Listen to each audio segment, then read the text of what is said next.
Nos encontramos en el Centro Médico en este nuevo programa que hemos dedicado al mundo de la salud en colaboración con el Centro Médico de Lora del Río. Nos encontramos concretamente con el traumatólogo, con el doctor don José Lirola, al cual, bueno, pues le damos las gracias de atendernos. Muy buenas. Buenas tardes. Muchísimas gracias. Gracias a vosotros. Hoy, si le parece, podemos hablar del cuello, que es un problema que, bueno, que muchos pacientes pues suelen tener, ¿no? ¿Cuáles son los problemas más frecuentes del cuello?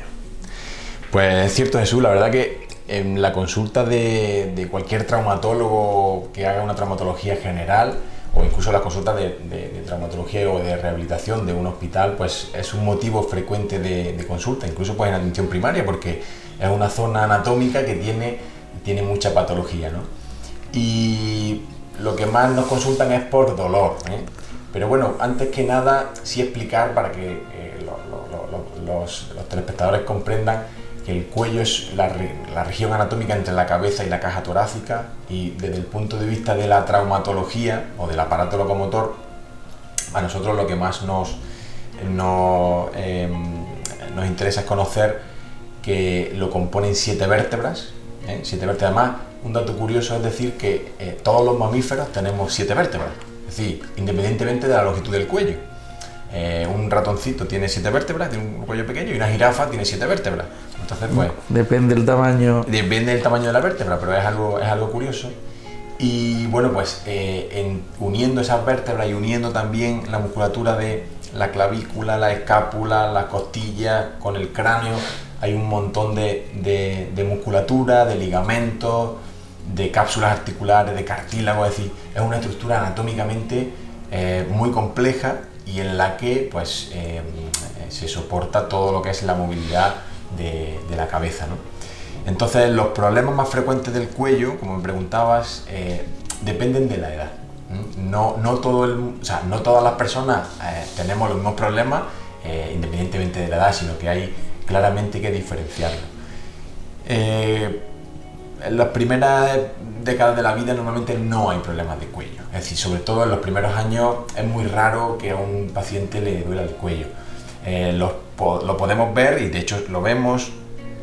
Hay patologías malformativas, es decir, pacientes que nacen con problemas en el cuello que, pues como te decía, que en vez de tener 7 vértebras, pues tienen 7, pero están unidas en alguna parte, o tienen alguna deformidad esas vértebras, que pues eso lo vemos en los pacientes muy pequeños. Luego, cuando son más mayores, en la segunda década de la vida, en la edad adolescente, suelen consultar más por problemas por sobrecarga, derivados sobre todo de las mochilas, ¿eh? Todos vemos ahora mismo a los jóvenes saliendo del instituto con unas mochilas muy grandes, muy pesadas, y eso sí que les duele. Y luego también pues de su actividad diaria, que es estudiar, y normalmente pues están en una posición manteniendo el cuello pues a 45 o 50 grados de flexión, y eso hace que el peso de la cabeza sea mayor, porque si lo tienes sobre la vertical de los hombros, pues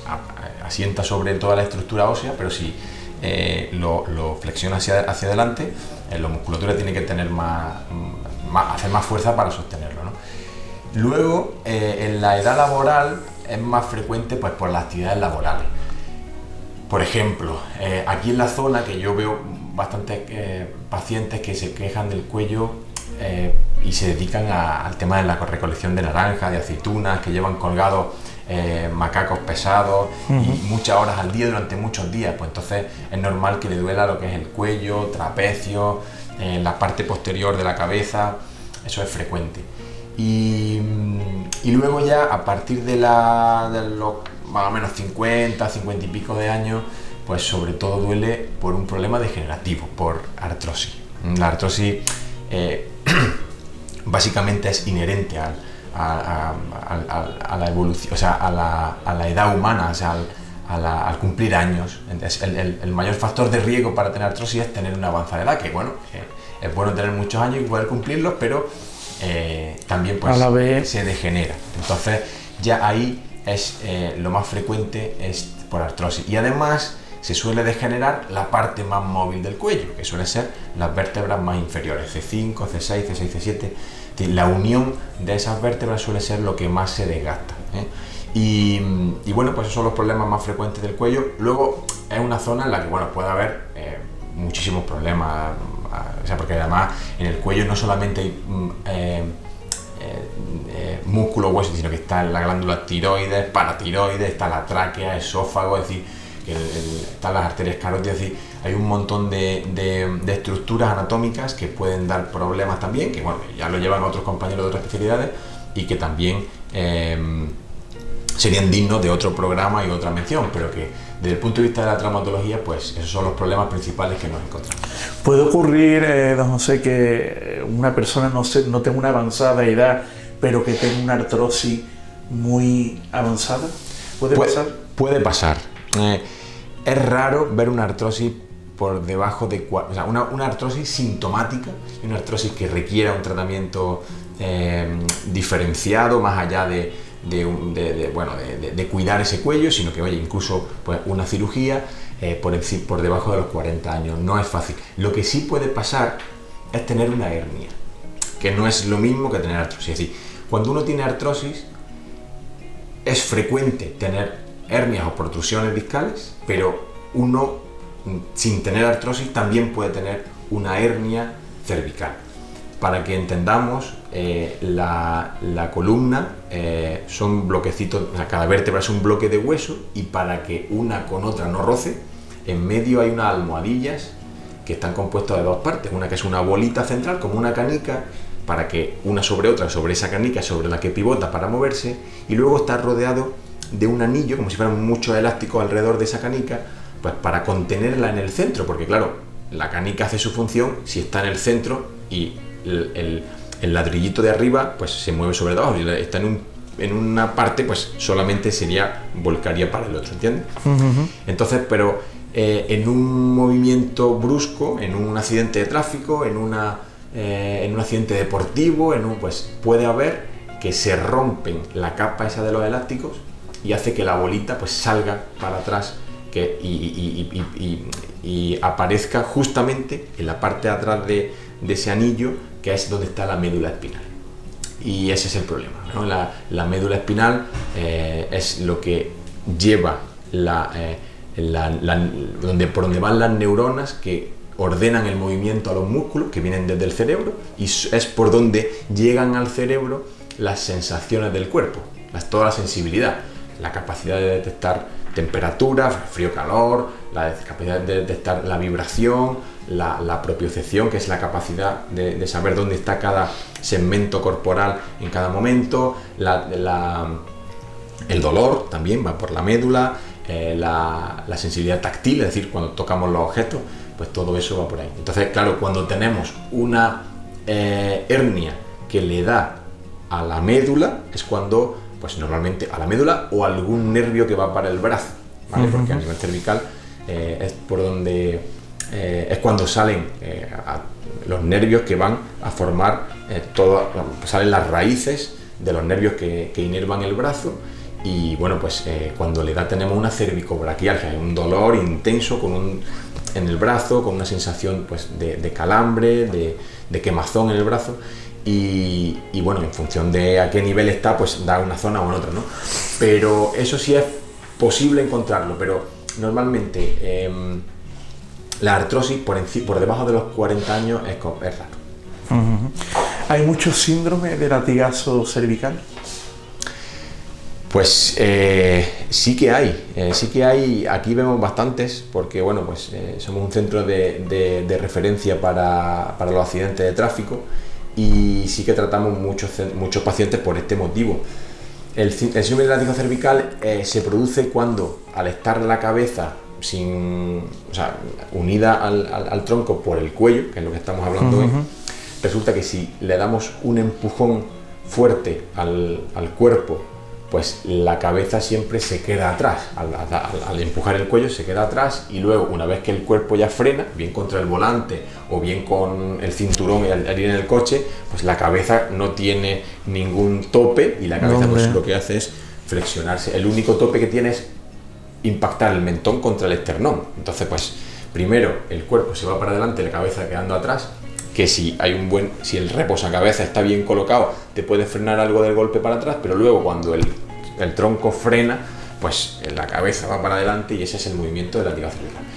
Eso ocurre, a ver, en nuestra zona no te podría yo decir exactamente cuál es la prevalencia, pero bueno, te diría que por lo menos un 1 o 2% de personas lo sufren al año, de toda la población, sobre todo asociado a accidentes de tráfico.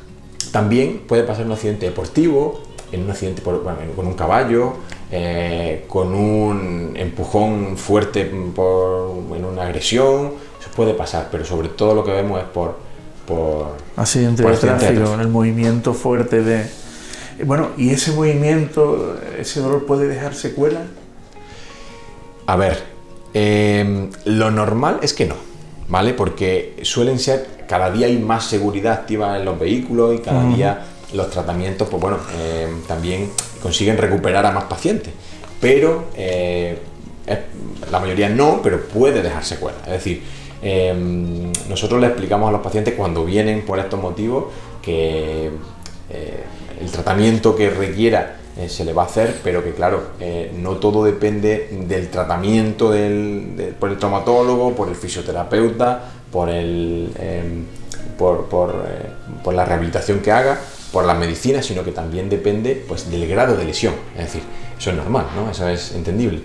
Hay pacientes que tienen un latigazo cervical severo, que bueno, tienen una serie de sintomatología muy florida, que incluye, bueno, dolor, por supuesto, dolor cervical, pero tienen un bloqueo, una rigidez cervical muy importante, tienen también sensación de hormigueo y parestesias que llamamos los médicos en las manos, se les duermen las manos, incluso sensación de debilidad a nivel del cuello.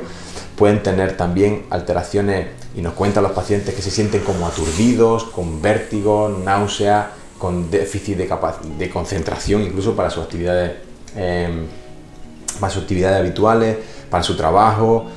Entonces, bueno, pues cuando vas sumando todos estos síntomas, estás ante un síndrome del látigo cervical severo, y que, bueno, hay una escala de clasificación y tal, pero bueno, esto pues nos vamos sin llegar incluso a tener fracturas, es decir, sin tener, porque ya las fracturas cervicales pues ya tienen otro manejo, pero sí pueden dejar secuelas, sobre todo estos en los que, bueno, pues los accidentes son de alta energía. Lo más frecuente es tener un accidente de baja energía, en el que el paciente pues le han dado por detrás en un semáforo, en un paso de cebra, en un parking, y eso es lo más frecuente, pero que pueden dejar secuelas, pueden dejarlas, y pues un 5 o 6% de los pacientes quedan con secuelas, y con secuelas que muy incómodas, porque tienen un dolor persistente, una sensación de cefalea posterior, es decir, que le duele la cabeza, que se agrava a lo largo del día, que les limita su actividad deportiva habitual, que no pueden trabajar en el trabajo que estaban. Es una entidad a veces fastidiosa. Si por ejemplo el latigazo no ha sido muy severo, o la lesión no ha sido muy severo, y el paciente, bueno, va al traumatólogo en este caso, pero no sigue bien las indicaciones, ¿esas secuelas pueden durar mucho en el tiempo? Bueno, a ver, nosotros, pues claro que sí, y sería aplicable prácticamente a cualquier patología médica. Porque claro, hay los que son más disciplinados a la hora de los tratamientos, y hay personas que son menos.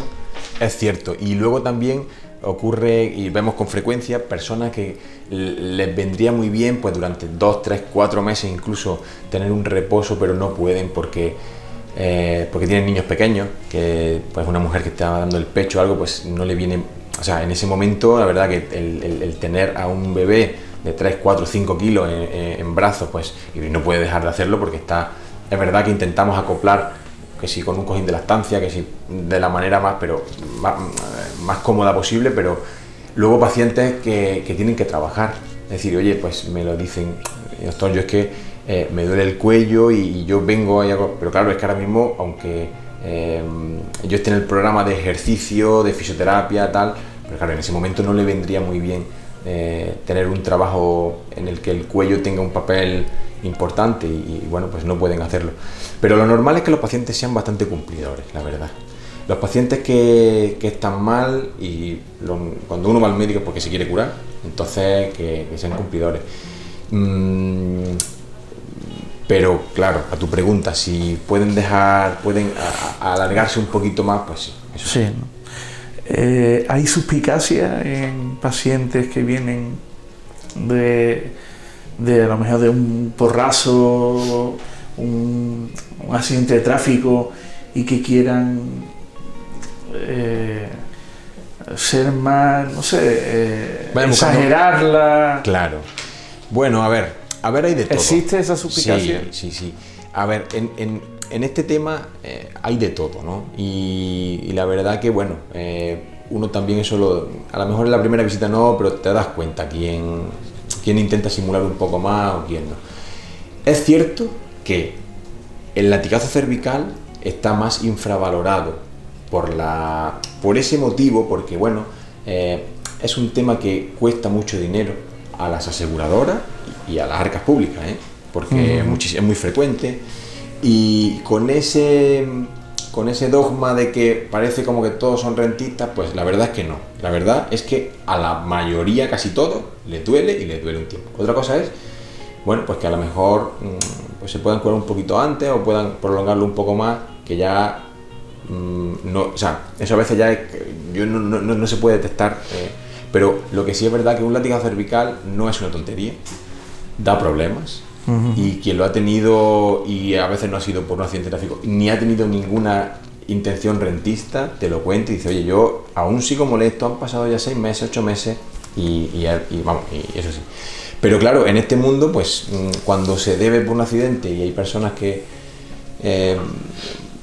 buscan mal asesorados también, porque bueno, cualquier asesor, tanto desde el punto de vista médico como legal, pues te dirá que siempre digas, sé honesto, o sea, si te duele, pues te duele, si no te duele, no te duele, y si ya puedes trabajar, trabaja, y si no, no trabajes, pero bueno, porque al final si no, pues ¿qué pasa? Que se crea esa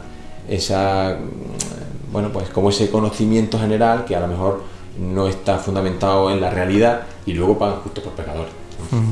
¿Se puede operar un latigazo cervical severo que haya tenido cierta gravedad? Claro, a ver, el máximo grado cuando hay el latigazo cervical realmente, aunque lo ponemos como diagnóstico porque es todo el cuadro de patología, todo lo que te he explicado antes en lo relativo a ese movimiento del cuello, pero el latigazo es ese movimiento del cuello hacia adelante y luego, hacia detrás la cabeza y luego hacia adelante, ¿no? Entonces, el máximo grado de lesión que puede provocar ese movimiento es la fractura del hueso y la rotura de ligamentos. Entonces, puede provocar una subluxación o luxación cervical. De hecho, ¿quién no conoce al menos algún caso de pacientes que se han quedado accidentes de moto, de coche, lanzándose a una piscina, que han tenido lesiones cervicales que le han costado una tetraplegia o en este caso porque a nivel del cuello cuando te pasa es una tetraplegia, ¿no? Entonces puede pasar, claro, eso ocurre en lesiones muy severas, ¿no? Entonces, y cuando eso ocurre hay que operarlo, claro, hay que operarlo porque hay que darle estabilidad a ese cuello, a esas vértebras. Si están rotas las vértebras hay que pues eso normalmente es una cirugía que se hace en los servicios de neurocirugía o bien también en algunos servicios de traumatología en los que se aborda la patología cervical. Pero sí, cuando hay una fractura vertebral o una rotura de ligamentos que provoca una subluxación vertebral, hay que hacer una cirugía para estabilizar esas lesiones. ¿Qué grado de éxito tiene, por ejemplo, una operación que sea complicada de un porrazo fuerte de cervicales? La operación va bien, porque a día de hoy disponemos también de sistemas de navegación, que nosotros, por ejemplo, utilizamos mucho los sistemas de navegación, porque al final lo que se trata en esos casos es de poner unos tornillos en esos huesos que están rotos y unas barritas y tal para volver a dejarlo todo como estaba. Entonces, la operación va bien, eso no es tanto el problema es qué lesiones ha provocado qué lesiones en la médula espinal, que es el tejido noble del cuerpo, ¿vale? Que además es bastante, cuyas lesiones son difíciles y temporalmente muy prolongado. O sea, en el tiempo. Exactamente, se prolonga mucho el tiempo.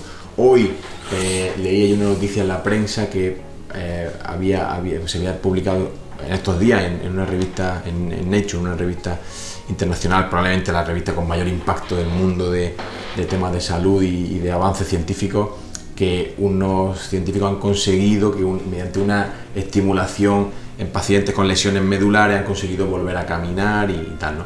Pero bueno, ahora mismo todo eso es todavía experimentación y no está implementado para el paciente normal, ¿no?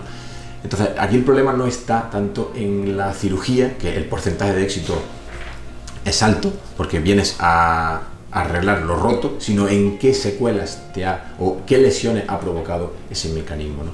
Pero afortunadamente, Jesús, los latigados cervicales no rompen nada que haya que operar. Rompen ciertos pequeños ligamentos, cápsulas articulares, el cartílago de las articulaciones cervicales posteriores, algún músculo puede, como se dice normalmente, se le despega la carne, ¿no? Se despega de la vértebra. Entonces provoca un síndrome inflamatorio cervical en el que te duele todo el cuello, estás molesto, te duele, no puedes girar bien porque estás con limitación de movilidad, te duele la cabeza, tienes vértigos, tienes náuseas, se te duermen las manos. Eso, pero afortunadamente eso no hay que. Cuando sí hay que operar el cuello, por ejemplo, es la artrosis, lo que yo te decía antes, ¿no? O sea, aparte de la patología traumática, que es cuando hay una lesión, pues oye, ya puede ser, ya te digo, en un deporte, en un caballo, en un accidente de tráfico, o sea, más allá de eso, lo que sí se opera el cuello y además con un resultado excelente es cuando hay artrosis. Hasta hace pocos años no había, o sea, la patología cervical degenerativa no tenía mucho tratamiento, te diría casi ninguno. Y a día de hoy, pues se consigue un muy buen resultado porque podemos hacer, cuando hay hernias y artrosis que provocan picos en los huesos que le dan a los nervios o a la médula, además de limpiar toda esa zona, pues se puede hacer una artrodesis, que es fusionar dos vértebras para que no siga rozando una con otra, con lo cual estar en el mismo bloque ya no hay dolor. También se pueden poner prótesis de disco cervicales, es decir, que sustituimos el disco, o sea, el disco que hay, el disco intervertebral que hay entre vértebra y vértebra, que ya está mal, que ya no tiene función, pues se sustituye por uno nuevo, es una prótesis, y igual que se sustituye una prótesis de rodilla, de cadera, y la verdad que los resultados son muy satisfactorios, además con una incisión bastante cosmética a nivel del cuello, y bien, eso está bien. Es decir, la cirugía sobre todo a día de hoy se aplica a esos temas degenerativos, a esos casos degenerativos más que a lo traumático, que también se aplica, pero que no es tan frecuente la patología traumática en el cuello, con fracturas y tal. Bueno, le quería preguntar, bueno, vivimos en Andalucía, en tierra bueno, donde la Semana Santa, pues muchas personas la viven, muchísimos jóvenes y bueno, y no tan jóvenes se meten debajo de los pasos. El tema de costalero perjudica mucho al tema cervical. ¿Debe de tener una buena postura el costalero para no tener problemas?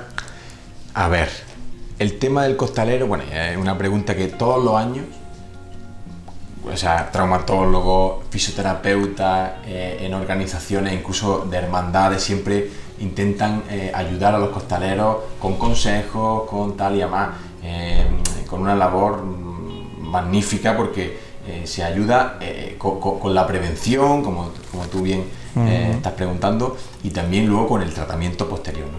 Pero el cargar en una zona que no es de carga, como es la parte posterior del cuello, donde termina la última vértebra cervical y empieza la primera torácica, durante los ensayos y luego durante la procesión, durante varias horas, un paso, pues los kilos que correspondan a cada uno en función de los 50, 60, 80 kilos, no sé cuánto, pues fisiológico no es. Fisiológico quiero decir, bueno para el cuello no es. No es. Lo que pasa que, bueno, a ver, no todo es... en el término medio está la virtud, eso. No es que sea bueno. Si me dices, ¿es mejor hacerlo o no hacerlo? No hacerlo.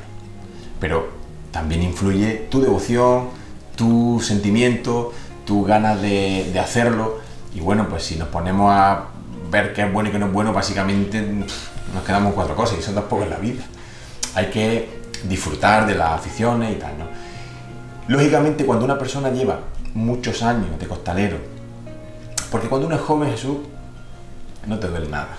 Puedes estar todos los días saliendo de costalero y tal, pero esas lesiones, esas situaciones se van acumulando durante el tiempo. De hecho, fíjate cómo el cuerpo, incluso si tú reconoces muchas veces a estas personas porque tienen a nivel cervical un acúmulo de grasa y la piel más gruesa, porque el cuerpo reacciona, igual que te salen callos en las manos, tal, pues también reacciona a esa situación de carga donde no, entonces pues intenta poner almohadilla donde no la hay normalmente, bueno, porque para evitar esas lesiones, pero y bueno, pues eso te da cierta protección y que entonces pues bueno, no es una actividad que si me dice, ¿me la recomiendas si no tengo nada que hacer y no me gusta? No, pero la puedo hacer, pues yo te digo, pues claro, es una vez al año, pero bueno, y luego pues ya que la hace, pues seguir los consejos que se dan por profesionales, es decir,